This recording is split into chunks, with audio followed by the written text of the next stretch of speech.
എല്ലാവർക്കും നമസ്കാരം. നമ്മൾ നാമക്കലിനടുത്തുനിന്ന് കയറ്റിയ ചൂല് ലോഡുമായിട്ടാണ് കാശ്മീരിലേക്ക് പോകുന്നത്. വിളക്കുമാർ അല്ലെങ്കിൽ ജാഡു. അതെ. ഇപ്പം നമ്മൾ ലോഡ് ഇറക്കേണ്ടത് നമുക്ക് ശ്രീനഗറിലാണ്. അപ്പം അങ്ങോട്ട് ചെന്നാലേ അവിടുത്തെ കാലാവസ്ഥയൊക്കെ എങ്ങനെ ഉണ്ടെന്നും വഴിയൊക്കെ ഓപ്പൺ ആണോ, ഇനി ബ്ലോക്ക് ഉണ്ടോ. കോൺവേ ആയിട്ടല്ലേ വിടത്തുള്ളൂ. കോൺവേ ആയിട്ടേ വണ്ടി വിടുവുള്ളൂ. പക്ഷേ എത്ര ദിവസം കിടക്കേണ്ടി വരും എന്നൊക്കെയുള്ള കാര്യം അങ്ങോട്ട് ചെന്നാൽ മാത്രമേ അറിയത്തുള്ളൂ. അതൊക്കെ നമ്മുടെ സമയം പോലെ ഇരിക്കും. പിന്നെ കരുതി കൂട്ടിയാ വരുന്നത്. അരിയൊക്കെ മാക്സിമം മേടിച്ച് വെച്ചിട്ടുണ്ട്. എങ്ങാനും പെട്ട് കിടന്നാ വെച്ച് കഴിക്കാം, കുഴപ്പമില്ല. നോക്കിയേ എന്നാ പച്ചപ്പാന്ന് നോക്കിയേ, കാലികൾ മേഞ്ഞ് നടക്കുന്നു. ഇവിടെയൊക്കെ ഇഷ്ടം പോലെ മഴ പെയ്തു നല്ല. ബോംബെയിലൊക്കെ മഴയല്ലായിരുന്നോ? നിങ്ങൾ വെള്ളപ്പൊക്കത്തിൽ പെട്ട് കിടന്നതല്ലേ, മറന്നുപോയോ? ബോംബെ ഇവിടുന്ന് 300 കിലോമീറ്റർ പോകാം, ബൈക്കിലേക്ക് പോകണം. ആ മഴയൊക്കെ ഇങ്ങോട്ടും പെയ്ത് കാണുമായിരിക്കും. അതെ, അതുകൊണ്ടായിരിക്കും പച്ചപ്പ്. പക്ഷേ കർണാടകയിൽ അത്ര അങ്ങ് പെയ്തിട്ടില്ല. കർണാടകയുടെ ചില സ്ഥലങ്ങളിൽ മാത്രമേ മഴ അത്രയായിട്ടുള്ളൂ. ഇനി മുന്നോട്ട് മഴയൊക്കെ ആയിരിക്കും കേട്ടോ. ഈ വർഷം എല്ലായിടത്തും മഴ ലേറ്റായിട്ടാണ് വന്നത്. ദുലൈ 20 കിലോമീറ്റർ. മഴ പെയ്താലും നദിയിലൊന്നും വെള്ളമില്ല കേട്ടോ. അതിനുള്ള മഴ പെയ്തിട്ടില്ല. മഴ ഒന്നെങ്കിൽ പെയ്യുമ്പം ഭയങ്കരമായിട്ട് അങ്ങ് പെയ്യും, അല്ലെങ്കിൽ പെയ്യല. ഒന്നെങ്കിൽ ആശാന്റെ നെഞ്ചത്ത്, അല്ലെങ്കിൽ കളരിക്ക് പുറത്ത്. അതാണ് അവസ്ഥ. അതാണ് ഇപ്പോഴത്തെ കാര്യം. അതെ അതെ. എവിടെയും ബ്ലോക്കാണോ? മൊത്തം ബ്ലോക്കാണല്ലോ. അതെ, ഇന്ന് മൊത്തം ബ്ലോക്ക് ആയിരുന്നല്ലോ. ഈ ഹൈവേയിലൊക്കെ ബ്ലോക്കാകാന്ന് പറഞ്ഞാൽ എന്താ സംഭവം? ഇതെല്ലാം റോഡിന് പണി നടക്കുന്നതാണെന്ന് തോന്നുന്നു ബ്ലോക്കിന് കാരണം. ഇവിടെ 3 ലൈനായിട്ട് വന്നിട്ട് ഇവിടെ വന്ന് 2 ലൈനാകുക. അതാ 2 ലൈനും അല്ല, ഒറ്റ ലൈനാകുക. അതുകൊണ്ടാണ് ബ്ലോക്ക്. പച്ചക്കറി ആയി വണ്ടി മൊത്തം. പച്ചമുളക് മറ്റേ വലിയ മുളക്. അതെ. ഇതേ ഈ വണ്ടി രജിസ്റ്റർ ചെയ്തിട്ടില്ല. പുതിയ വണ്ടി കമ്പനിയിൽ നിന്ന് പോകുന്നതാണെന്ന് തോന്നുന്നു. കമ്പനിയിൽ നിന്ന് പോകുന്നതാണോ? രജിസ്റ്റർ ചെയ്തിട്ടില്ല, ലോഡും കയറ്റിയാ പോകുന്നത് കേട്ടോ. അതെ. എന്നാ മുടക്ക് കുറച്ച് കയറും മേടിച്ച്, ഒരു പച്ചനേറ്റും മേടിച്ച് കേട്ടി പരിപാടി കഴിഞ്ഞ്. ഈ ഭാഗത്തെല്ലാം ഇതുണ്ട്. അതുപോലുള്ള ചെറിയ ചെറിയ മലകളുണ്ട് കേട്ടോ. മൊത്തം പാറയാ. ഓടിക്കണോ കുറച്ച്? വേണ്ട, ഞാൻ ഓടിച്ചോളാം. ചോദിക്കാതിരുന്നാ മതിയായിരിക്കും അല്ലേ? ഓടിക്കണോ ഇടയ്ക്കിടയ്ക്ക് ചോദിക്കണ്ട, അതാ നല്ലത്. ഓടിക്കണമെങ്കിൽ ഇങ്ങോട്ട് പറയാം. ഇതിപ്പോ സിംഗിൾ ആയല്ലോ, സിംഗിൾ കാശ്മീരിന് സിംഗിൾ ആയതെ. നമുക്ക് ഒരു കിളിയോ അല്ല ഒരു ഡ്രൈവറോ വരുത്തിയാലോ, ചേട്ടായുടെ വിഷമം മാറ്റാനായിട്ട്. കിളി വേണോ? ഡ്രൈവർ വേണോ? കിളിയോ ഡ്രൈവറോ ഒരാളെ. കിളി വന്നിട്ട് കാര്യമില്ലോ. ചേട്ടായുടെ വിഷമം കൊണ്ടാ ഞാൻ പറഞ്ഞ. അല്ലല്ല, കിളി വന്നിട്ട് കാര്യമില്ലോ, വണ്ടി ഓടിക്കല്ലോ. അല്ല, ഒരാള് വന്നാലേ ഒരു ഡ്രൈവറെ വരുത്താം. വേണോ? എന്നാ ഡ്രൈവർ ആണേലും മതി. വേണോ? അല്ല, ചേട്ടായുടെ വിഷമം മാറിക്കോട്ടെന്ന് പറഞ്ഞാൽ ഞാൻ പറഞ്ഞു. എനിക്കെന്നാ വിഷമം? ചേട്ടായിക്ക് ഇങ്ങനെ ഞാൻ ഓടിക്കുന്നുണ്ട് വിഷമം കൊണ്ടല്ല. ഞാൻ ഓടിക്കണോന്ന് ഇങ്ങനെ ചോദിക്കുന്നത്. ചോദിക്കണോന്ന് ചോദിച്ചാൽ ഇപ്പൊ തന്നെ ഇരുന്ന് ഓടിക്കുമ്പോ കുറച്ച് ഞാൻ ഓടിച്ചേക്കാന്ന് ഓർത്ത് ചോദിച്ചു. അതിനൊന്നും ഒരു പ്രശ്നവുമില്ല. എന്തായാലും വേണേലും ഇരുന്ന് ഓടിക്കാം, അതൊന്നും വിഷയമുള്ള കാര്യമല്ല. പിന്നെ കുഴപ്പമില്ല. അബദാദി ക്ഷേത്രം, ചെറിയൊരു ചുരം. ഇല്ല, ഏത് ക്ഷേത്രമാണെന്നാ പറഞ്ഞത്? ഏതാന്ന് മനസ്സിലായില്ലല്ലേ? ഇല്ല, വായിച്ചു നോക്കണേ, അവിടെ എഴുതി വെച്ചിട്ടുണ്ടായിരുന്നു ക്ഷേത്രത്തിന്റെ പേരോ. അല്ല, ഞാൻ കണ്ടില്ലായിരുന്നു എഴുതി വെച്ചേ. നോക്കണ്ട. മറാഠി വായിക്കാൻ അറിയത്തില്ലേ? മറാഠി വായിക്കാൻ അറിയത്തില്ല. ഹിന്ദി വായിക്കാൻ അറിയത്തില്ലേ? ഹിന്ദി അത്യാവശ്യം കണ്ടാ മനസ്സിലാവും. കണ്ടാ മനസ്സിലാവും. അതെങ്ങനെ ഈ ആൾക്കാരെയൊക്കെ കണ്ടാ മനസ്സിലാവും? എല്ലാന്നും അറിയത്തില്ല, കൊറേയൊക്കെ അറിയാം. അങ്ങനെ അവിടെ ആബദാദി ക്ഷേത്രം എന്ന് എഴുതി വെച്ചേക്കുന്ന കണ്ടില്ലായിരുന്നു? അതായിരുന്നു. ഞാൻ ഓർത്തണ്ട് ലാസ്റ്റ് ഭാഗമേ ശരിക്കും ശ്രദ്ധിച്ചുള്ളൂ. അവിടെ മുകളിലൊരു കോട്ടയുണ്ട് കേട്ടോ, അതുകൊണ്ടോ അങ്ങോട്ടുള്ള എൻട്രൻസ് ആക്കണ്ടത്. ഏറ്റവും മുകളിൽ സമയം ഉണ്ടായിരുന്ന കയറിപ്പോയിരുന്നല്ലേ, ഈ മലയുടെ ഏറ്റവും മുകളിലാണ്. അത് മെയിൻ റോഡ് ഉണ്ടായിരുന്ന കറക്റ്റായിട്ട് പോയി കണ്ടുപിടിച്ച് വന്നേനെ. അതിന്റെ മുകളിൽ കയറി നിന്നാലേ അവിടെ ആ മലയുടെ മുകളിൽ കയറിയ ഈ ഏരിയ എല്ലാം കാണാം. മൊത്തം കാണാം. ഏറ്റവും ടോപ്പിലല്ലേ. Indoor 270 kilometre. ഇവിടെ 950 രൂപയാണ് ടോള്. അപ്പോൾ നമ്മുടെ പൊല്യൂഷൻ തീർന്നായിരുന്നു. പൊല്യൂഷൻ സർട്ടിഫിക്കറ്റ് എടുക്കാൻ വേണ്ടി നിർത്തുക.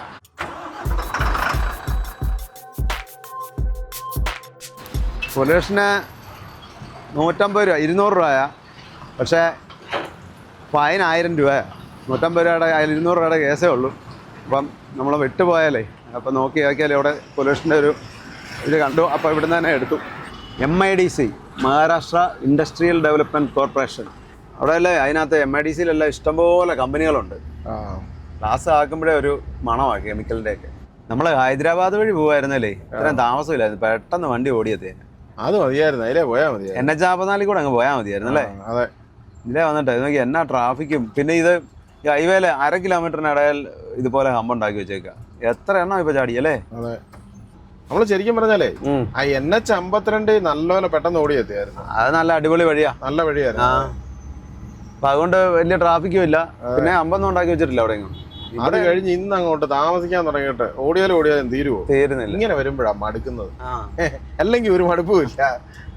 ഞാന് നിനക്ക് ഹെൽപ്പിന് വേണ്ടി ഒരാളെ വിളിച്ചിട്ടുണ്ടോ? 6:10 ആകുമ്പോ ഇൻഡോർ എയർപോർട്ടിൽ വരും. ഫസ്റ്റ് ഇപ്പൊ സമയം 6 മണിയായി. ഇനി നമ്മൾ 266 കിലോമീറ്റർ ഓടി വേണം അവിടെ ചെല്ലാൻ. ചെറിയൊരു പോസ്റ്റ്. അതെ. അപ്പൊ ഞാൻ ഓർത്തേ അവിടെ ഇന്നലെ ഓടി പോകുന്ന പോലെ വെച്ചാണെങ്കിൽ ഇവിടെ വലിയ കുഴപ്പമില്ല. പിന്നെ നമുക്ക് അവിടെ ട്രാഫിക് കിട്ടില്ല, ഇടയ്ക്ക് ആ ഘാട്ടിലൊക്കെ ബ്ലോക്ക് ഉണ്ടായല്ലോ. ഇല്ലെങ്കിൽ പെട്ടെന്ന് ചെന്നേനെ. അപ്പൊ അതുകൊണ്ട് താമസിച്ചു പോയി. അപ്പോൾ നമ്മൾ ദുലെ എത്തി. ഇൻഡോർ കണ്ടോ, 265 കിലോമീറ്റർ ഉണ്ട്. ഇവിടുന്ന് ലെഫ്റ്റിലേക്ക് പോയാൽ സൂറത്ത് 223 കിലോമീറ്റർ, ആഗ്ര 866 കിലോമീറ്റർ. ഈ വഴി അറിയാവോ സൂറത്തിന്? നവാപൂർ ബോർഡർ വഴി ചെല്ലും. നവാപൂർ ഒരു ഘാട്ട് ഇറങ്ങി പോകുന്നതല്ലേ? അത് തന്നെ. പോയിട്ടുണ്ട്. നമ്മളന്ന് കാരവനും കൊണ്ട് പോയില്ലേ? ഇവിടെ എല്ലാം റോഡ് പോയി കിടക്കായിരുന്നു, അതൊക്കെയെല്ലാം ടാർ ചെയ്തിട്ടുണ്ട്. ഗുരുദ്വാര എല്ലാം ബ്ലോക്കാ. ഇത് ഇൻഡോർ വന്നിരിക്കുന്ന ആള് ഒരു പോസ്റ്റ് അല്ല, പല പോസ്റ്റായി പോയി. ഭയങ്കര ബ്ലോക്കാ. എയർപോർട്ടിൽ ഇരിക്കാൻ പറഞ്ഞാൽ മതി, അങ്ങോട്ട് വന്നിട്ട് ഇറങ്ങിയാൽ മതി, അവിടെ വെയിറ്റ് ചെയ്തോളാൻ പറഞ്ഞാൽ മതി. അപ്പൊ ഇതുവരെ വന്ന പോലെ അല്ല കേട്ടോ, ഇവിടെ ഇച്ചിരി കട്ട ബ്ലോക്കാണല്ലോ. അവിടെയും ആ പാലത്തിന്റെ പണി നടക്കുന്നോണ്ടാ, ഫ്ലൈ ഓവറിന്റെ പണി നടക്കുന്നോണ്ടാ. അതുകൊണ്ട് അവിടെ ചെന്നിട്ട് ഇതിപ്പോ 3 ലൈൻ വെച്ചല്ലേ ചെല്ലുന്നേ, അവിടെ 1 ലൈൻ ആകുക. അതാണ് പ്രശ്നം. ഇനിയിപ്പോ എവിടെ വരെ ഉണ്ടോ ഈ പണി നടക്കുന്നത്? ഇതിപ്പോ അങ്ങോട്ടെല്ലാം പണി നടക്കുകയായിരിക്കും മിക്കവാറും. അതിനിടയ്ക്ക് ഇവിടെ ബൈക്കുകാർ പോകുന്നുണ്ടോ. എന്ത് റിസ്ക് അല്ലേ ഈ ഇങ്ങനെ കയറി ചെല്ലുന്നേ. വണ്ടിക്ക് ശ്രദ്ധിക്കാതെങ്ങാനും നോക്കി. ഇവിടെ നല്ല സമയമായി അല്ലേ, കൊറേ നേരമായി. അതെ. ഈ ഇടയ്ക്കും അങ്ങനെ കയറുന്ന എന്നാ ഡേഞ്ചറാന്നറിയോ? അഥവാ വണ്ടി ഇങ്ങോട്ട് ചേരുവോ എന്തെങ്കിലും ചെയ്താലേ. അതെ. എന്നാ ഇതുണ്ട്, അവിടുന്ന് വണ്ടികൾ ഇങ്ങോട്ട് ചേർന്ന് വരിക. ഇത്രയും ബ്ലോക്ക് ഉണ്ടാകാൻ ഒരു കാരണം ഈ ഒരു വണ്ടി ഇവിടെ ബ്രേക്ക് ഡൗൺ ആയി കൂടെ കിടക്കുക. അതുകൊണ്ടുകൂടെ ഇത്രയും ബ്ലോക്ക് ആയിപ്പോയത്. പുറകോട്ട് എത്ര കിലോമീറ്റർ ആണെന്നറിയോ വണ്ടികൾ ബ്ലോക്കായി നിൽക്കുന്നത്. അതുകൊണ്ടോ ഏസാന്ന് തോന്നുന്നു. അതിൻ്റെ ഫ്രണ്ട് കണ്ടോ, അയ്യോ ഇടിച്ച് മൊത്തം തീർന്നു പോയി. അതിൻ്റെ ഡ്രൈവർക്ക് നല്ല പരിക്കുണ്ടായിരിക്കും. നല്ല അടിപൊളിയായിട്ട് ഫ്ലൈ ഓവറുകൾ വരുന്നുണ്ട്. ശരിക്കും സർവീസ് റോഡ് മാത്രമേ ഇപ്പോൾ ഓപ്പൺ ഉള്ളൂ. ഹൈവേ ഓപ്പൺ അല്ല. ഒന്ന് ഓർത്ത് നോക്കി, ഇത്രയും വണ്ടികൾ ഓടുന്ന റോഡിലേ ഈ ഒരു ലൈനല്ലേ ഉള്ളൂ. അതുകൊണ്ടാണ് ഇത്രയും തിരക്ക് വരുന്നത്. അതെ, ഇവിടെ വന്നിട്ടാണ് പിന്നെ ഹൈവേയിലേക്ക് കയറുന്നത്. ഇവിടുന്ന് 2 ലൈനും ഉണ്ട്. ഇനി കുറച്ചു ദൂരം വലിയ ബ്ലോക്ക് കാണത്തില്ല. അടുത്ത ഓവർബ്രിഡ്ജ് പണി നടക്കുന്നിടം വരെ അവിടെ വലിയ കുഴപ്പമില്ല വരും. അതെ. അപ്പൊ ഇന്നാൾ ഇത് തന്നെയല്ലായിരുന്നു, നമ്മുടെ ചാലക്കുടിയിലൊക്കെ ഭയങ്കര ബ്ലോക്ക് അല്ലായിരുന്നു. ഇതുപോലെ ഫ്ലൈ ഓവറിന്റെ പണി നടക്കുന്നിടത്തായിരുന്നു ഇതുപോലെ അന്നും അവിടെ ബ്ലോക്ക് ആയത്. എന്നാ ബ്ലോക്കായിരുന്നു, അത് ഭയങ്കര ബ്ലോക്ക് തന്നെയായിരുന്നു കേട്ടോ പറയണേ. ഇപ്പോഴേ ആള് ഇൻഡോർ എയർപോർട്ടിൽ വന്നിട്ടുണ്ട് കേട്ടോ. വിളിച്ചോ? ഇൻഡോറിന് അധികം ദൂരമൊന്നും ഇല്ല. ഇനി 262 കിലോമീറ്റർ മുമ്പേ അങ്ങോട്ട് വന്നിട്ട് ഒട്ടും ഓടിയില്ലല്ലോ, ട്രാഫിക്കിൽ തന്നെ നിൽക്കുകയായിരുന്നു. ലോറികൾ എന്തായാലും കിടക്കുന്നതുണ്ടോ? ഇവിടെയൊക്കെ അതുപോലെ ലോഡുകൾ വരികയും ഇവിടുന്ന് പോവുകയും ചെയ്യുന്ന സ്ഥലങ്ങളല്ലേ. അത് തന്നെയല്ല, മെയിൻ ഒരു ഹൈവേ അല്ലേ ഇത്, ആഗ്ര മുംബൈ ഹൈവേ എന്ന് പറയുമ്പോഴേ. സൂര്യൻ അസ്തമിക്കാറായി. അപ്പൊ നമ്മൾ ഈ ശ്രീനഗറിന് പോകുന്നതിനെ പല വഴിക്ക് പോവാം. ബോംബെ ഒന്നും ഗുജറാത്ത് കൂടി പോവാം, ഇല്ലെങ്കിൽ ആന്ധ്ര തെലുങ്കാനയൊക്കെ കൂടി ഹൈദരാബാദ് നാഗ്പൂർ വഴി കയറി പോവാം. പിന്നെ ഗുജറാത്ത് നിന്നും ആന്ധ്രയൊന്നും കയറാതെ നേരെ മധ്യപ്രദേശ് കയറി പോവാം. അങ്ങനെ ഒരുപാട് റൂട്ടുകളിൽ കൂടി കറങ്ങിപ്പോവാം. അപ്പം നമ്മൾ പോകുന്നത് ഗുജറാത്ത് കയറാതെ MP കൂടിയാണ് നമ്മൾ പോകുന്നത്, മധ്യപ്രദേശ് കൂടി. മധ്യപ്രദേശ് കയറിയിട്ടും പല രീതിക്ക് പോവാം. എങ്ങനെയാണെന്നറിയോ? രാജസ്ഥാൻ അധികം ഓടാതെ പോവാം. അത് ഇപ്പം ഇവിടെ നേരെ നമ്മൾ ഇൻഡോറിൽ നിന്ന് കോട്ടയൊക്കെ കൂടി പോവുകയാണെങ്കിൽ രാജസ്ഥാൻ അധികം ഓടണ്ട, കുറച്ച് ഓടിയാൽ മതി. പിന്നെ അതേപോലെ തന്നെ നമ്മുടെ ജയ്പൂർ വഴി പോവുകയാണെങ്കിൽ അത് കുറച്ചുകൂടെ കൂടുതൽ രാജസ്ഥാൻ ഓടണം. പിന്നെ നമ്മളിപ്പോൾ കിഷൻഘട്ട് എന്നിട്ട് അവിടുന്ന് വേറൊരു വഴിയുണ്ട്, അതിലേ കയറി പോവുകയാണെങ്കിൽ രാജസ്ഥാൻ 1000 കിലോമീറ്റർ ഓടണം. അതിലാണോ ഒരു മറ്റേ എക്സ്പ്രസ് ഹൈവേ ഉള്ളത്? എക്സ്പ്രസ് ഹൈവേ അതിന് ഇച്ചിരൂടെ ആ വഴിയും പോവാം, അല്ലാതെയും പോവാം. ഒരു കാര്യം, നമുക്ക് എക്സ്പ്രസ് ഹൈവേ കയറി പോയേക്കാം. എക്സ്പ്രസ് വേ കയറി പോകണ്ട, അല്ലാതെ കുറെ നമ്മുടെ രാജസ്ഥാൻ ഗ്രാമങ്ങളുള്ള ചെറിയ വഴിയുണ്ട്, ആ വഴിക്ക് പോവാം. വണ്ടി എടുപ്പിച്ചേ അടങ്ങുള്ളൂ. അതുകൊണ്ടാണ് അതിലേ വന്നത്. അതെനിക്ക് മനസ്സിലായി. അതിലേക്ക് പോയിട്ടേ ഒരുപാട് കാലമായി. അപ്പൊ അതുകൊണ്ട് അതിലേ ഒന്ന് പോകാന്ന് വെച്ചു. ഓരോ ട്രിപ്പ് ഓരോ പോകാത്ത സൈഡ് വഴി പോയിട്ട് കുറെ കാലമായ സൈഡ് വഴിയൊക്കെയാ പോകുന്നത്, അല്ലാതെ കുഴപ്പമില്ല. നീയും ആ വഴി വന്നിട്ടില്ലായിരിക്കും. അല്ല പണ്ട് നമ്മളാ രാജസ്ഥാനിൽ കൂടെ പോയി ആ വഴിയാണോ ചേട്ടാ? നീ ജോധ്പൂരൊക്കെ പോയി വന്നതല്ലേ? പിന്നെ ആ വഴിയല്ല, പിന്നെ ഇത് വേറെ വഴിയാണോ? എന്നാ പോയേക്കാം, നല്ല സ്ഥലങ്ങളൊക്കെ കണ്ട പോയേക്കുന്നേ. ആ, ഒരു ലോഡ് മല്ലിയില. ഇത്ര മല്ലിയില ആര് കഴിക്കാനല്ലേ? അതൊക്കെ മാർക്കറ്റിലേക്കല്ലേ പോകുന്നത്. അതെ. അല്ലെങ്കിലേ ഇവിടെ ഏത് സാധനം ഉണ്ടാക്കിയാലും അതിനകത്തെല്ലാം മല്ലിയിലയല്ലേ. മല്ലിയില ഇല്ലാതെ ഒരു പരിപാടിയില്ല. ഇല്ല. ഓ, ഈ വഴി ഇതുപോലെ പണിതിട്ടിട്ടെ ഇതുപോലെ ഹമ്പ് പിടിപ്പിക്കുന്നത് എന്തൊരു കഷ്ടമല്ലേ. അതെ. ഈ വഴി ഇതുപോലെ വരുന്ന വേറെ വഴി ക്രോസ് ആവുന്നുണ്ടെങ്കിൽ അവിടെ ഒരു ഹമ്പ് പിടിപ്പിച്ചാൽ പോരെ. ആ വഴി വേണം ഹമ്പ് പിടിപ്പിക്കാൻ, ഹൈവേ പിടിപ്പിക്കാൻ പാടില്ല. ആ, അങ്ങനാ. ഇവിടെ അല്ല ഈ സമയത്ത് വന്നിട്ടില്ല. നേരത്തെ വരുമ്പോഴൊക്കെ ഇവിടെ എല്ലാം ഉണങ്ങിക്കരിഞ്ഞ് കിടക്കായിരുന്നു. ഇപ്പം നോക്കി എന്നാ പച്ചപ്പാന്ന് നോക്കി. മഴ പെയ്തോണ്ടാ പച്ചപ്പ്. ആ, മഴ പെയ്ത് കൃഷിയൊക്കെ തുടങ്ങി. എന്ത് ചെറിയ കുടിലുകളാണ്. ഇത് എനിക്ക് തോന്നേ താൽക്കാലികമായിട്ട് അവർ കെട്ടിയേക്കുന്നത്. ഇവിടെ സ്ഥിരം താമസിക്കുന്നവരല്ലെന്ന് എനിക്ക് തോന്നുന്നു. നമ്മളാ കണ്ട പോലെ ആ കൃഷിക്കായിട്ട് വന്നവര് വല്ലതും ആയിരിക്കും. അങ്ങനെ വല്ലതും ആണെന്ന് തോന്നുന്നു. Maharashtra MP border, Dhule highway. പാട്ടൊക്കെ പാടി പോവാ. അതെ. ഇത്ര കാറ്റാടി വണ്ടികളാന്ന് നോക്കി. ഇതുണ്ടോ ഞാൻ പറഞ്ഞില്ലേ, ഇപ്പൊ ഇവിടുന്നും വരുന്നുണ്ടല്ലോ. ഇന്നലെ അല്ല അവിടെ നിന്ന് ഇങ്ങോട്ടും വരുന്നുണ്ട്. അതെ, അങ്ങോട്ടും ഇങ്ങോട്ടൊക്കെ കൊണ്ടുപോകുന്നുണ്ട്. ആ, അത് ഓരോരോ കമ്പനികളാണ്, 2-3 കമ്പനികളുണ്ട്. മധ്യപ്രദേശിൽ ഒരു കമ്പനി ഉണ്ട് ഈ കാറ്റാടി ഉണ്ടാക്കുന്നത്. നമ്മളീ പോകുന്ന വഴിക്കാ, ഞാൻ സ്ഥലപ്പേര് വിട്ടുപോയി, കണ്ടിട്ടുണ്ട് ഇങ്ങനെ പോകുന്ന വഴിക്ക്. അരിപ്പയാ കൊണ്ടുപോകുന്നത്, അരിപ്പ. അതെ, പൊട്ടുപറ്റി അതിന്റെ ചില്ല ഇത്. ആ ആ, അത് ശരിയാണല്ലോ. ആ, ചില്ലിട്ട് വെച്ചേക്കുന്ന 2 എണ്ണേ ഉള്ളു ഒരു ലോഡ്. ആ, അതെ. അതെ, ഇങ്ങോട്ട് വരുന്ന ലൈൻ നല്ല ബ്ലോക്കാ. ഇതുണ്ട്, ഒരു ആക്സിഡന്റ് ആയ വണ്ടിയാണ് കൊണ്ടുപോകുന്നത്. ട്രെയിൻ തൂക്കിക്കൊണ്ട് പോവാ. അയ്യോ, ഫ്രണ്ടെല്ലാം ഇടിച്ച് തീർന്നു പോയി. ഡ്രൈവർക്ക് പരിക്കാണ് നല്ലേ കണ്ടിട്ട്. അതുപോലെ പോയിട്ടുണ്ടല്ലേ? ആ, ഗുഡ്സ് ട്രെയിൻ ഒരെണ്ണം പറന്നു പോകുന്നു. നല്ല സ്പീഡാണല്ലോ. ഒരു ട്രെയിൻ മൊത്തം നമ്മുടെ ഫ്രെയിമിൽ കിട്ടി കേട്ടോ. അതെ അല്ലേ? ആ, അതെ. നമ്മള് മഹാരാഷ്ട്ര ബോർഡർ RTO ചെക്ക് പോസ്റ്റിലെത്തി. നല്ല തിരക്കാട്ടോ. കഴിഞ്ഞ ദിവസം ചെക്ക് പോസ്റ്റ് വന്നപ്പോ വണ്ടി ഇല്ല എന്നുള്ള പരാതി അങ്ങ് തീർന്നു കിട്ടി. അല്ലെ, തിരക്കില്ലാഞ്ഞോണ്ടായിരുന്നു വിഷമം. അതെ, അതങ്ങ് മാറി കിട്ടി. ഈ ലൈനില്ല വണ്ടി കുറവ്. ഇങ്ങോട്ട് പിടിച്ചു. പോട്ടെ പോട്ടെ. ചെക്ക് പോസ്റ്റ് ആണെങ്കിലും വണ്ടിയൊന്നും ഇല്ലാതെ കാണാൻ രസമില്ലല്ലേ? ആ, അതെ അതെ. വണ്ടി ഉണ്ടെങ്കിലേ ഒരു ഓളം ഉള്ളൂ. ആ, വണ്ടികൾ ഇങ്ങനെ വന്ന് പോയിക്കൊണ്ടിരുന്നാലേ ഒരു ഓളമേ ഉള്ളൂ. ഇൻഡോറിന് ഇനി 190 കിലോമീറ്റർ ഉണ്ട്. ഒയ്യോ, നമ്മള് ഇൻഡോർ ചെല്ലണമെങ്കിൽ ഉണ്ടല്ലോ നേരം വെളുക്കും. അതെ, വെയിറ്റ് അവിടെ കാണാം. അതുകൊണ്ട് പിന്നെ തർക്കത്തിന്റെ ആവശ്യമില്ല. 31,700 790 810 അങ്ങനെ നിൽക്കുന്നു. ആ, അത് സാരമില്ല. 31 ഉള്ളൂ. നമുക്ക് 35 ടൺ വരെ കയറ്റാവുന്ന. കിട്ടിയോ? കിട്ടി. തൂക്കിച്ചിട്ട് കിട്ടി. വന്നയാളെ അവിടെ ഇരിക്കാൻ ഞാൻ പറഞ്ഞ ഒരു കാര്യം ചെയ്യും, ഇങ്ങോട്ട് വരുന്ന ബസ് കാണും, ബസ് കിട്ടുമെന്ന് നോക്കാൻ പറഞ്ഞു വിട്ടേക്ക. ആ, ബസ്സെ കയറ്റി കയറി പോരട്ടല്ലേ? അത് നല്ല കാര്യം, നല്ലൊരു തീരുമാനം. ആ, അല്ലെങ്കിൽ പിന്നെ നമ്മൾ അവിടെ ചെല്ലുമ്പോൾ നേരം വിളിക്കാറാവും. അത്രയും നേരം എങ്ങനെ എയർപോർട്ടിൽ ഇരിക്കുമോ, അല്ലെങ്കിൽ പിന്നെ റൂം എടുക്കാനൊക്കെ പോകണ്ടേ? അതെ. എന്ത് വണ്ടികളല്ലേ? അതെ. അപ്പുറത്തെ ചെക്ക് പോസ്റ്റിൽ, അപ്പുറം പിന്നെ ചെക്ക് പോസ്റ്റ് നിർത്തിയില്ല. മധ്യപ്രദേശിൽ ഇപ്പോൾ ഇല്ല. പക്ഷെ എന്നാലും ചിലപ്പോൾ പിരിവുണ്ടായിരിക്കും. ചെക്ക് പോസ്റ്റ് നിർത്തി, മധ്യപ്രദേശിന്റെ ബോർഡർ ചെക്ക് പോസ്റ്റ്. പക്ഷെ അതെ, ഞാൻ ഇന്നാൾ വന്നപ്പോൾ അവിടെ ഉണ്ടായിരുന്നു കേട്ടോ. ആണോ? ആ, ചെക്ക് പോസ്റ്റ് ഇല്ലല്ലോ. ചെക്ക് പോസ്റ്റ് ഇല്ല, നിർത്തിയതാണ്. പക്ഷെ അവര് ഷെഡൊക്കെ കെട്ടി അവിടെ ഉണ്ട്, റോഡിലുണ്ട്. താൽക്കാലികമായിട്ടുള്ള ഷെഡ് കെട്ടി. ആ, വലിയ താമസിക്കാതെ പോകുന്നു കേട്ടോ. ആ, അയ്യോ, ഞാൻ അതെന്താന്നറിയോ, ഒത്തിരി ലൈന് ഓപ്പണാ. ഇല്ലെങ്കിൽ അവരധികം ലൈൻ ഓപ്പൺ ആക്കുകയില്ല. കഴിഞ്ഞപ്പോ അവിടുന്ന് നമ്മുടെ ആള് വരും. അപ്പൊ നമ്മൾ വഴിയിൽ എവിടെയെങ്കിലും വെയിറ്റ് ചെയ്യണം. അങ്ങനെയാണ് ചേന്തുവ ചെക്ക് പോസ്റ്റ് പാസ്സായിട്ട് അവിടെ എവിടെയെങ്കിലും. ആ സമയത്തൊന്നും വണ്ടി അവിടുന്ന് എത്തുമെന്ന് തോന്നുന്നില്ല. എന്നാ വെച്ചാൽ ഇവിടുന്ന് ഇനി 190 കിലോമീറ്റർ ഇല്ലേ, ഇനി ഒരു 180 കിലോമീറ്റർ കാണും. എന്നാലും ബസ് എത്താണെങ്കിൽ ഒരു 1 മണി 2 മണിയാവും.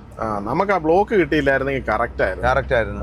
നമുക്കല്ലെങ്കിൽ സേന്തുവയിൽ കിടക്കുന്നതായിരിക്കും അല്ല. പിന്നെ തന്നെ അങ്ങോട്ട് പോയി കഴിഞ്ഞാൽ ഈ ഇടയ്ക്കൊന്നും വണ്ടി പാസ്സായി പോയാൽ അറിയത്തില്ല. അതെ, ബോർഡറിൽ നമ്മൾ പറഞ്ഞ അവിടെ കൊണ്ട് അവര് ബസ്സുകാർ നിർത്തിക്കോളൂ. പിന്നെ അവിടെ കിടക്കാം. വരുന്ന ആൾ കിടന്ന് ഉറങ്ങിപ്പോവോ? അല്ല, അവിടെ പ്രശ്നം ഡ്രൈവറോട് പറയാൻ ഞാൻ പറഞ്ഞിട്ടുണ്ട്, അവിടെ നിർത്തണം, ഇന്ന പോലെ വണ്ടി അവിടെ കിടക്കും എന്നൊക്കെ പറഞ്ഞിട്ടുണ്ട്. പിന്നെ കുഴപ്പമില്ല. നമുക്ക് അതിന് മുമ്പ് സെന്റ് ബോർഡറിൽ പോകുന്ന ഇപ്പറയുന്ന വല്ലതും കഴിച്ചിട്ട് പോയാൽ നല്ലതായിരിക്കും കേട്ടോ. ഇനി എന്നാ കഴിക്കൊന്നും വേണ്ട. ഒന്നും വേണ്ട. എനിക്ക് വിശക്കുന്നില്ല. ഇനി നാളെ രാവിലെ വല്ലതും കഴിച്ചാൽ മതി. അത് മതി. നാളെ ഇനിയും കടയുന്നില്ല, നമുക്ക് ചോറ് വെച്ചേക്കാം. അത്രേ ഉള്ളൂ. ഇപ്രാവശ്യം ഇത്രയും ദിവസം ചോറ് വെക്കാതെ വന്നേ അല്ലേ? ഞാൻ വെക്കാന്ന് പറഞ്ഞല്ലായിരുന്നോ? പിന്നെ ഞാൻ ഓർത്തു കടയിലൊന്നും കേറുന്നില്ലല്ലോ അല്ലേ? അതെ, കടയിൽ കയറുന്നില്ല. എനിക്കും പ്രശ്നമാണ്, വയറ്റിൽ സുഖമില്ല. ഇവിടെ എല്ലാം പണി നടക്കുന്നതുകൊണ്ടേ നല്ല സമയം എടുക്കും അങ്ങോട്ട് ഓടിയത്തെ. ഇത് ചെറിയൊരു ഘാട്ടാണ്. അപ്പോൾ ഈ ഘാട്ടെല്ലാം കയറി ഇനി അങ്ങ് ചെന്ന് കഴിഞ്ഞാൽ പിന്നെ ലെവൽ വഴി മാത്രമേ ഉള്ളൂ. ഇത് ഇൻഡോർ ഇനി 174 കിലോമീറ്റർ ഉണ്ട്. 174 കിലോമീറ്റർ ഇനിയുണ്ടല്ലേ? ആ, കിലോമീറ്റർ അങ്ങ് മറിയുന്നില്ല. അതെ, പച്ചക്കറി വണ്ടിയാണ് അത്, പച്ചക്കറി വണ്ടി. 2 പേർ കൂടെ ഇരിക്കാൻ ഇട ഉണ്ടായിരുന്നല്ലോ. പുറകെ 2 പേർ കൂടെ കയറായിരുന്നു. അതെ, ഈ കാറ് കൊണ്ടുവന്ന വണ്ടിക്ക് മറ്റേ തകിടിനെക്കാട്ടി നല്ലതാ ഇപ്പൊ ഇത്. ഈ പടുത അല്ലേ, കൊള്ളാതെ നല്ല രസമുണ്ട്, കാണാനും നല്ല ഭംഗിയാണ്. കല്ലുരുണ്ട് വരാൻ സാധ്യതയുള്ള സ്ഥലമാണ്. കല്ലുരുണ്ട് വരുന്നുണ്ട്, അതിനനുസരിച്ച് കൈകാര്യം ചെയ്തോണം. അത് കാര്യമായിട്ട് വെട്ടിച്ചോടിച്ച് ഓടിച്ചാ പോരെ. വെട്ടിച്ചോടിച്ചാലും എന്നാണല്ലോ ഈ കല്ല് വരുന്നതിന്റെ ഇടയ്ക്കൂടെ ഉരുണ്ട് വരുമല്ലോ, അപ്പൊ അതിനിടയ്ക്കൂടെ ഓടിച്ചാൽ അതാ ഞാൻ പറഞ്ഞത്, കല്ല കയറാതെ വെട്ടിച്ചോടിച്ച് ഓടിച്ചോളാം. കല്ല് കയറാതെ, കല്ല് വണ്ടിയുടെ പുറത്ത് വീഴാതെ. അതെ, നമ്മൾ ഈ റൂട്ടിൽ പോകുമ്പോഴേ മധ്യപ്രദേശിൽ എത്ര കിലോമീറ്റർ ഓടുന്നുണ്ടായിരിക്കും? മധ്യപ്രദേശ് ഏകദേശം ഒരു 350 കിലോമീറ്ററേ ഉള്ളൂ. ഇതുപോലെ വൈകുന്നേരം ഞാൻ നേരം വെളുക്കുന്നതിന് മുമ്പ് മധ്യപ്രദേശ് പാസ്സായി പിന്നെ രാജസ്ഥാൻ ബോർഡറിൽ ചെല്ലാം. രാജസ്ഥാനിൽ എന്തായാലും ദൂരം കാണും. രാജസ്ഥാനിൽ ഞാൻ മുമ്പേ പറഞ്ഞില്ലേ 1000 കിലോമീറ്റർ ഉണ്ട്. ഇരുന്ന് പിടിക്കണം. നമ്മൾ ഉദ്ദേശിക്കുന്ന റൂട്ടിൽ പോകാൻ 1000 കിലോമീറ്റർ രാജസ്ഥാനിൽ ഓടണം. ശരി, 2 ദിവസം രാജസ്ഥാൻ. അതെ. അപ്പോൾ നമ്മളിനി മധ്യപ്രദേശിൻ്റെ ഒരു ബോർഡർ ചെക്ക് പോസ്റ്റ് അപ്പുറം ഉണ്ട്, പക്ഷെ അത് ക്ലോസ് ചെയ്താൽ ഇതെല്ലാം കിടന്ന് ഉറങ്ങുന്നവരാ കേട്ടോ. അപ്പോൾ അത് സെക്യൂരിറ്റി അവിടെ എന്ന് വെച്ച് പോകുന്ന സമയം ചോദിച്ചിട്ട് അതനുസരിച്ച് ഓരോരോ വണ്ടി പാർക്ക് ചെയ്യിക്കുക. അതെ, നമുക്ക് വേണമെങ്കിൽ ഇവിടെ കുളിക്കാൻ സൗകര്യം കാണും. കുളിച്ചേക്കാം. നല്ല കാറ്റാ കേട്ടോ, കിടന്ന് ഉറങ്ങാനും നല്ല സുഖമാണ്. അപ്പോൾ അവിടെ വണ്ടി ഒതുക്കി ഞങ്ങൾ അവിടെ ആ ധാബയിൽ വെള്ളം ഉണ്ടായിരുന്നു, ടാങ്ക് കെട്ടിയിട്ടുണ്ടായിരുന്നു. അപ്പോൾ അവിടെ പോയി കുളിച്ചു. പക്ഷേ ബോർവെല്ലിലെ വെള്ളമായിരുന്നു, അതുകൊണ്ട് ഭയങ്കര സോപ്പ് പതയാൻ ബുദ്ധിമുട്ടായിരുന്നു. വെള്ളത്തിന് ഭയങ്കര കട്ടിയാണ്. എന്നാലും കുഴപ്പമില്ലായിരുന്നു, കുളിച്ചപ്പോൾ ഒരു സുഖം, ഒരാശ്വാസം. അതെ. ഇനി വൈകിട്ടൊന്നും നമ്മൾ കഴിക്കുന്നില്ലോ. കഴിക്കണ്ടേ? എനിക്കൊന്നും വേണ്ട. വേറെ കാര്യം എന്നാന്നോ, നമ്മൾ എന്നാണെങ്കിലും തിരിച്ച് നാട്ടിൽ ചെന്നിട്ട് വീട്ടിൽ ചെന്ന് ഒരു 2 ദിവസം കുളിച്ച് കഴിയുമ്പോൾ നമ്മുടെ കളറേ മാറും. അതെ, അതെന്നാ വെള്ളത്തിന്റെ വ്യത്യാസം, കട്ടി കുറഞ്ഞ വെള്ളമാണ് നമ്മുടെ. അതാ. അപ്പോൾ നമ്മളിത് സെന്തോ എത്തി. സെന്തോ ചെക്ക് പോസ്റ്റ് അപ്പറയാ. ഇടയ്ക്ക് ഒരു കാര്യം പറയാൻ വിട്ടുപോയായിരുന്നു. NH52 നമ്മൾ കയറിയായിരുന്നു ദുല കഴിഞ്ഞപ്പോൾ കേട്ടോ. അത് ശരിയാ, ഞാൻ ഇടയ്ക്കൊന്ന് ഓർപ്പിച്ചതായിരുന്നു. NH52 നമ്മുടെ കർണാടകയിലെ അങ്കോളയെന്ന് തൊട്ട് പഞ്ചാബിലെ ശങ്കരൂർ വരെയുള്ള ഒരു ഹൈവേ ആണ്. ഇടയ്ക്ക് ഔറംഗാബാദ് കഴിഞ്ഞ് നമ്മൾ NH52 ഇറങ്ങിയായിരുന്നു. 52 എന്തിനാ ഇറങ്ങിയത്?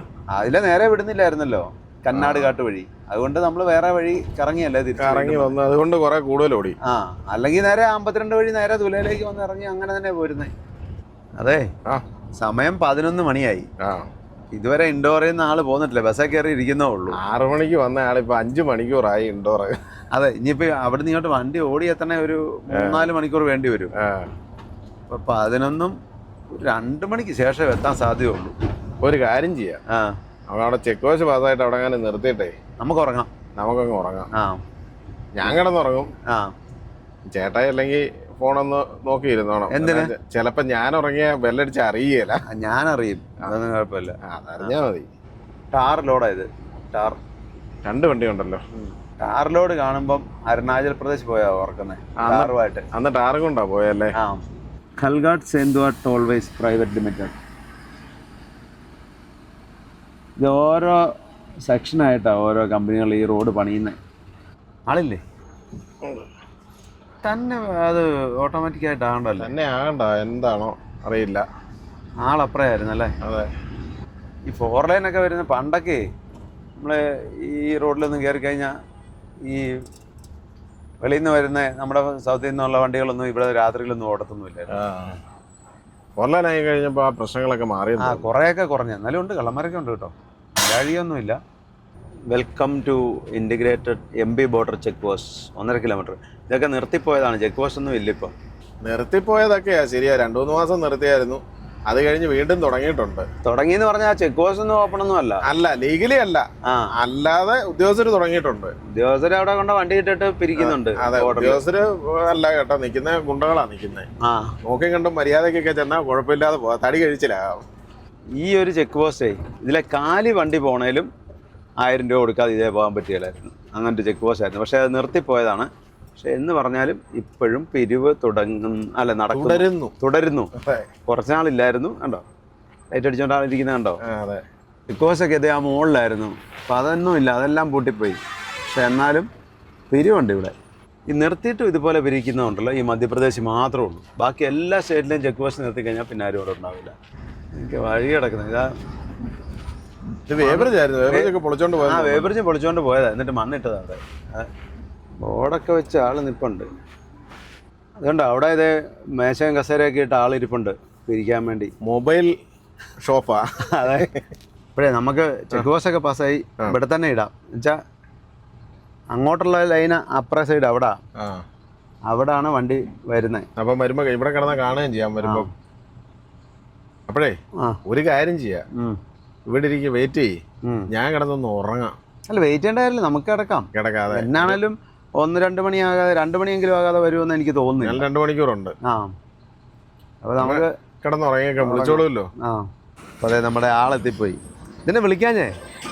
ഞാൻ ഉറങ്ങുമായിരുന്നു, എത്തിയപ്പോ ചേട്ടൻ വന്ന് വിളിച്ചപ്പോ ഓടി ഇറങ്ങി പോന്നു. ഞാനിങ്ങനെ നോക്കി ഇരിക്കാം. സമയം 3 മണിയാണ്. 3 മണി. നിങ്ങളെന്നെ പോസ്റ്റ് ആക്കി. കൊച്ചാ നല്ല ഉറക്കാണല്ലോ. നല്ല ഉറക്കമായിരുന്നു. ഞാൻ പിന്നെ ഇടയ്ക്ക് ഉണർന്നു. കൊട്ടുവാ ചെയ്തോ, ഞാൻ വിളിക്കാൻ നിന്നില്ല. ഞാൻ ആദ്യം ഒരു 2:45 നോക്കി. അപ്പൊ ഞാൻ നോക്കിട്ട് വിളിക്കുമായിരിക്കുമെന്ന് ഓർത്തിട്ട് പിന്നെ ഉറങ്ങിപ്പോയി. ഡോറെ തട്ടിയത് പറഞ്ഞില്ല, ചെറുതായിട്ട് എന്തോ തട്ടിയ പോലെ എനിക്ക് തോന്നി. ഞാനിങ്ങനെ തട്ടിയിട്ട് ഞാൻ നോക്കുമ്പോ തുറക്കണില്ല. അച്ഛൻ ഇങ്ങനെ എണീറ്റിട്ട് അങ്ങോട്ടും ഇങ്ങോട്ടും ഒക്കെ നോക്കുന്നുണ്ട്. ഞാൻ ഈ സൈഡിലാണല്ലോ നിൽക്കുന്നത്. ഞാൻ ആ സൈഡ് ഞാൻ കാണുന്നില്ല. എന്നിട്ട് ഫോൺ വിളിച്ചാ നോക്കുമ്പോ ഞാൻ ഓർത്ത് വിളിക്കുമായിരിക്കും. അപ്പൊ ഞാൻ പറഞ്ഞില്ലേ, ഒരു 3-4 കിലോമീറ്റർ മുന്നേ വിളിക്കണമെന്ന് പറഞ്ഞില്ലേ. അപ്പം വിളിക്കുമായിരിക്കും കൊണ്ട് പിന്നെയും കിടന്നങ്ങ് ഉറങ്ങിപ്പോയി. ആ വോയിസ് ഒന്നും ഞാൻ കേട്ടില്ല.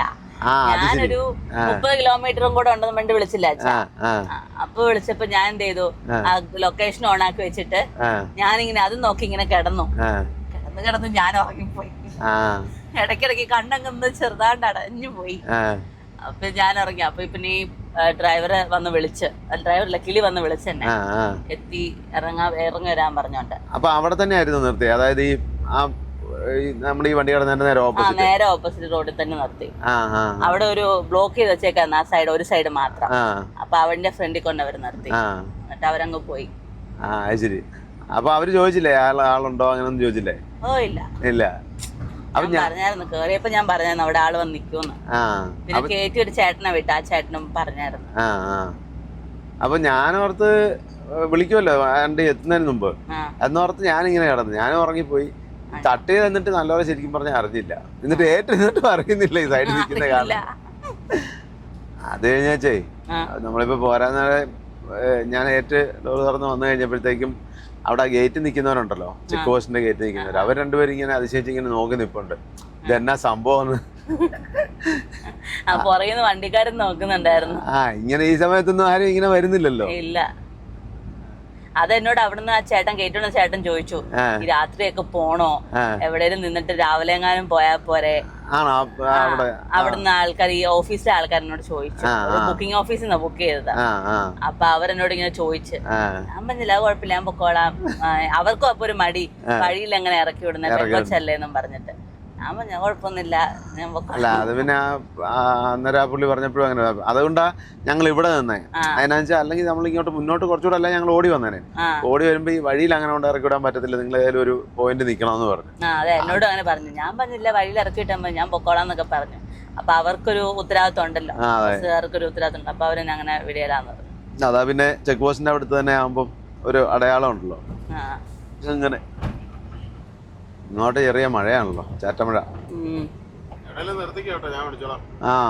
ഞാൻ നല്ല കൂർക്കം പിടിച്ച് നല്ല ഉറക്കമായിരുന്നു, അതാ ഞാൻ വിളിക്കാഞ്ഞേ. കേറ്റാ കയറി. ഇപ്പൊ നിരപ്പ് വഴിയാ. ആ വണ്ടി എന്താ പറ്റി, ബ്രേക്ക് ഡൗൺ ആയതാ. ആള് ടോർച്ചും കൊണ്ട് വെളിയിൽ നിൽക്കുന്നുണ്ടോ, ലൈറ്റ് അടിച്ചോണ്ട്, വഴിയിലായോണ്ടേ.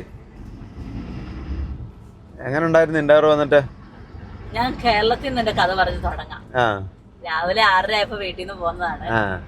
8:30 ആയപ്പോഴത്തേക്കും കാലടി വന്നു. എന്നിട്ട് കാലടിയിൽ ഒരു 1/4 മണിക്കൂർ കിടന്നു. ബ്ലോക്ക് ആയി പോയി. പിന്നെ ഞാന് അമ്മയും കുഞ്ഞിക്കണ്ണോട് എന്നെ കൊണ്ടുവിട്ടത്. അത് കഴിഞ്ഞ് പിന്നെ എയർപോർട്ടിൽ ചെന്ന് ചെക്ക് ഇൻ ചെയ്ത് കയറി. 9:45 ആയപ്പോ ചെക്ക് ഇൻ ഒക്കെ ചെയ്ത് കയറി. ഒന്നും കഴിച്ചില്ല രാവിലെ വന്നോണ്ട്. ബ്ലോക്കിലും പോയിട്ടുണ്ട്, പിന്നെ ഫുഡേ കഴിച്ചില്ലായിരുന്നു. അതുകൊണ്ട് അവിടുന്ന് എയർപോർട്ടിൽ നിന്ന് ഞാൻ ഫുഡ് കഴിച്ചു. അത് കഴിഞ്ഞ് പിന്നെ എയർപോർട്ടിൽ കയറി. അവിടുത്തെ കുഴപ്പമൊന്നുമില്ലായിരുന്നു, കൊച്ചിയില് കുഴപ്പമൊന്നുമില്ല. അധികം നേരം വെയിറ്റ് ചെയ്യേണ്ടി വന്നൊന്നുമില്ല. ഒരു മണിക്കൂർ അത്രയൊക്കെ എടുത്തുള്ളൂ. അത് കഴിഞ്ഞ് നമ്മൾ മുംബൈ എയർപോർട്ടിലെത്തി. മുംബൈയിൽ എനിക്ക് 4.5 മണിക്കൂർ ലേ ഓവർ ആയിരുന്നു. അവിടെ ഒന്ന് ഞാൻ കുറച്ച് പെട്ടുപോയി. വലിയൊരു എയർപോർട്ട് ആയിരുന്നു. കുറെ സ്ഥലത്തൊക്കെ ചെറിയ പണി നടക്കുന്നുണ്ട്, ബോർഡൊന്നും കാട്ടിനില്ലായിരുന്നു. പിന്നെ ചോദിച്ച് 52ാമത്തെ ഗേറ്റ്. അത് ഇപ്പുറത്തുനിന്ന് എനിക്ക് ബോർഡിംഗ് പാസ് കിട്ടിയപ്പോഴും ഞാനിങ്ങനെ ആലോചിച്ചു 52 ഗേറ്റ്. അപ്പൊ എനിക്ക് 2 കൊല്ലം മുമ്പ് ഞാൻ ഡൽഹി ചെന്നിറങ്ങിയതാണ് എനിക്ക് ഓർമ്മ വന്നത്. എന്നിട്ട് ഞാൻ പിന്നെ മുംബൈയിൽ വന്നിറങ്ങി. അവിടെ നിന്ന് ഒരറ്റത്തുനിന്ന് അങ്ങേയറ്റം വരെ നടന്നെന്റെ ഇടപാട് തീർന്നു. ഇന്നത്തെ ദിവസം മൊത്തം ഞാൻ നടക്കായിരുന്നു. അത് കഴിഞ്ഞ് പിന്നെ നടന്ന് അവിടെ എത്തി. പിന്നെ നടന്നെത്തിയിട്ട് എന്താ ചെയ്യണ്ടേ? ചെയ്യാനൊന്നും ഇല്ലല്ലോ, ചുമ്മാ ഇരുന്നാ മതി. എത്ര നേരം ചുമ്മാ ഇരിക്കോ? എനിക്ക് കൊറേ നേരം എനിക്ക് ബോറടിച്ചു. ഞാനങ്ങ് സഹിച്ചു. അല്ലാണ്ട് വേറെ ഇപ്പൊ പോകാൻ വഴിയൊന്നും ഇല്ലല്ലോ എയർപോർട്ടിൽ. അവിടുന്ന് 4:50 ഫ്ലൈറ്റ്. അത് കയറി. അത് പക്ഷെ 5 മണി കഴിഞ്ഞിട്ടാണ് ഫ്ലൈറ്റ് എടുത്തത്. ഒരു 15 മിനിറ്റ് ഡിലേ ഉണ്ടായിരുന്നു. അത് കഴിഞ്ഞ് പിന്നെ ഇൻഡോർ വന്നിറങ്ങി. 6:30 ആയപ്പോ ഇൻഡോർ വന്നിറങ്ങി. അമ്മ ഇതിന് ഇടയ്ക്ക് എല്ലാം വിളിക്കും കേട്ടോ. അമ്മ കറക്റ്റ് ടൈം നോക്കിയിരിക്കാം. എന്നിട്ട് അമ്മ ഞാൻ ഇറങ്ങുമ്പോ കറക്റ്റ് അമ്മയുടെ കോൾ ആദ്യം വരുന്നത്. അത് കഴിഞ്ഞ് അമ്മയ്ക്കാണെങ്കിൽ പേടിയായിരുന്നു, തന്നെ പോവോ, എങ്ങനെ പോവും, മുംബൈ വലിയ എയർപോർട്ടല്ലേ എന്നൊക്കെ പറഞ്ഞു. അമ്മ ഒന്നും കുഴപ്പമില്ല പൊക്കോളാന്നൊക്കെ പറഞ്ഞു. അത് കഴിഞ്ഞ് ഇൻഡോർ വന്നിട്ട് ഞാൻ പിന്നെ അവിടുന്ന് അകത്തുനിന്ന് എയർപോർട്ടിൽ നിന്ന് ടാക്സി വിളിച്ച്. അപ്പൊ അവരെന്നോട് പറഞ്ഞു ഈ ബസ് സ്റ്റാൻഡിൽ ചെന്നാൽ മതി, അവിടെ എല്ലായിടത്തോട്ടും ബസ്സുണ്ട്. അവിടുന്ന് ടാക്സി കയറി അവിടെ ചെന്നപ്പോഴത്തേക്കും അവിടുന്ന് ബസ്സില്ല. അവിടുന്ന് ഇങ്ങോട്ട് ഇപ്പൊ ഈ ടൈമില് ബസ്സൊന്നും ഇല്ല. 7 മണി കഴിയുകയും ചെയ്തു. ഓൺലൈനില് ബസ് ഉള്ളെന്ന് പറഞ്ഞു. ഓൺലൈനിൽ നോക്കിയിട്ട് എല്ലാം 5-6 കിലോമീറ്റർ മാറിയാണ് സ്റ്റോപ്പ്. പിന്നെ ഫുള്ള് ബ്ലോക്കും ആയിരുന്നു, ടൗണിലൊക്കെ ബ്ലോക്ക് ആയിരുന്നു. അപ്പൊ ഞാനിങ്ങനെ നോക്കി ഇങ്ങനെ വെറുതെ നിൽക്കുന്നുണ്ടപ്പോഴത്തേക്ക് ഒരു ഓട്ടോ ചേട്ടൻ എന്റെ അടുത്ത് ചോദിച്ചു എങ്ങോട്ട് പോകാനാന്ന് ചോദിച്ചു. അപ്പൊ ഞാൻ പറഞ്ഞു എനിക്കിങ്ങനെ ചെറുപ്പം റൂട്ട് പോകാനാ, അപ്പൊ എനിക്ക് വഴിയിൽ ഇറങ്ങണം എന്ന് ഞാൻ പറഞ്ഞു. അപ്പൊ പുള്ളി ഞാൻ ചെന്നാ അപ്പറേ ബസ് സ്റ്റാൻഡ് ഉണ്ട്, അവിടെ കൊണ്ടുവിടാന്ന്. അത് ബസ് സ്റ്റാൻഡ് ഒന്നും പറഞ്ഞാണ് ഞാൻ പോയത്. അത് ഇൻഡോറിന്റെ പഴയ സൈഡായിരുന്നു സിറ്റിയുടെ. എന്നിട്ട് അവിടെ ചെന്നിട്ട് ഒരു ബുക്കിംഗ് ഓഫീസിൽ കൊണ്ട് എന്നെ നിർത്തി. എന്നിട്ട് അവിടുന്ന് എന്നോട് അപ്പൊ ഇവിടുന്ന് ബുക്ക് ചെയ്ത് ഇവിടുന്ന് ബസ് കിട്ടുമെന്ന് എന്നോട് പറഞ്ഞു. അപ്പൊ ഞാൻ പറഞ്ഞു ഇന്നാണ് കാര്യം, എനിക്ക് ഇന്ന സ്ഥലത്താണ് ഇറങ്ങണ്ടേ, ഓൺ ദ വേയില് ആൾക്കാർ വരുന്നുണ്ട്, അപ്പൊ അങ്ങനെ പോകാനാന്ന് പറഞ്ഞു. എന്നിട്ട് പിന്നെ അച്ഛനെ വിളിച്ച് തരുമൊക്കെ ചെയ്തല്ലോ. അത് കഴിഞ്ഞ് പിന്നെ അവിടുന്ന് 10 മണിക്ക് ബസ്സുള്ളതെന്ന് പറഞ്ഞു. 8 മണിയായപ്പോ തൊട്ട് അവിടെ വന്നിരിക്കാം. അവിടുന്ന് പിന്നെ ഞാൻ ഒരു ജ്യൂസൊക്കെ കുടിച്ച് അവിടെ ഇരുന്നു, കഴിച്ചൊന്നുമില്ല. നമ്മൾ പിന്നെ ജ്യൂസൊക്കെ കുടിച്ച് അവിടെ അങ്ങ് ഇരുന്നു. അത് കഴിഞ്ഞ് അവിടുന്ന് ബസ് വന്നപ്പോ 11 മണിയായി. അല്ല 10:15 ബസ് വന്നു. പക്ഷെ അവിടുന്ന് എടുത്തത് 11 മണിക്കാ. Non AC ബസ്സായിരുന്നു. അത് ഞാൻ സഹിച്ചേനെ. പക്ഷെ വലിയ വൃത്തിയൊന്നും ഇല്ലായിരുന്നു. 800 രൂപ കാര്യം പറഞ്ഞ, പക്ഷെ വലിയ വൃത്തിയൊന്നും ഇല്ലായിരുന്നു ബസ്സിന്. അതെന്നാന്ന് വെച്ചാലേ ഈ ലോങ് ഓടുന്നല്ലോ. അല്ല അങ്ങനത്തെ വണ്ടി അല്ലായിരുന്നു. അല്ല ലോങ് എന്ന് പറഞ്ഞാ വലിയ ദൂരമല്ല, 150-200 കിലോമീറ്ററല്ലേ ഉള്ളൂ. നൈറ്റ് സർവീസ് ബസ് ഉണ്ടായിരുന്ന കാര്യം പറഞ്ഞ, പക്ഷെ അതെല്ലാം ഒന്ന് ബുക്കിംഗ് വേണം. പിന്നെ എല്ലാത്തിനും സീറ്റ് ഓൾറെഡി ഫില്ല. ഒരു സീറ്റൊക്കെ ഏറ്റവും പോലത്തെ സീറ്റ് എനിക്ക് ഇഷ്ടമല്ല. അപ്പൊ ഞാൻ പിന്നെ അത് എടുത്തില്ല. അപ്പൊ ഇവിടെ ഞാൻ കരുതി ഇവിടെ വന്ന് പോകുന്ന വഴി കൂടെ പോകുന്ന ബസ്സൊക്കെ ആ റൂട്ടിൽ കൂടെ പോകുമ്പം നല്ല ബസ് പോകുന്ന ഫുള്ള്. അപ്പൊ ഞാൻ കരുതി അങ്ങനത്തെ ഒരു ബസ് ആയിരിക്കും. വന്നു കഴിഞ്ഞപ്പം കുഴപ്പമില്ല, ബസ് കുഴപ്പമില്ല, പക്ഷെ സൗകര്യങ്ങൾ അത്ര പോരാന്നുണ്ടാവും. പിന്നെ കുഴപ്പമൊന്നുമില്ലായിരുന്നു. അതിന് കയറി അവിടുത്തെ ആ ബുക്കിംഗ് ഓഫീസിലെ ചേട്ടൻ പിന്നെ പറഞ്ഞേപ്പിച്ച് ഇന്ന സ്ഥലത്ത് ഇറക്കി വിടണം, അവിടെ ഇറങ്ങണ്ടെന്നൊക്കെ പറഞ്ഞു. അങ്ങനെ അങ്ങ് പോന്നു. എന്നാ പിന്നെ ഞങ്ങള് കിടക്കാൻ പൊന്നും നല്ല ഉറക്കം വരുന്നുണ്ടായിരിക്കും അല്ലേ? ഞാൻ ബസ്സിൽ ഇങ്ങോട്ട് വന്നപ്പം ഒരു 1.5 മണിക്കൂർ കുറച്ച് ഉറങ്ങിയതേ ഉള്ളൂ. പിന്നെ അങ്ങനെ ഉറങ്ങിയൊന്നും ഇല്ല. ഞാനാണ് ഉറങ്ങിയെന്ന് പറയാൻ പറ്റത്തില്ല. ഒരു ഇടയ്ക്കെല്ലാം ഉണർന്നോണ്ടേ കിടന്നു കുഴപ്പമില്ല, ഉറക്കം ഒരു സുഖമായില്ല. ഞാൻ നല്ലോണം കിടന്നുറങ്ങി, എന്റെ ഉറക്കക്ഷീണം മൊത്തം മാറി. നല്ല ഉറക്കമായിരുന്നു. അപ്പൊ എന്നാ പിന്നെ ഗുഡ് നൈറ്റ്. Good night. നേരം വെളുത്തുന്ന 6:30 എങ്ങണ്ടായി. Good morning and good night.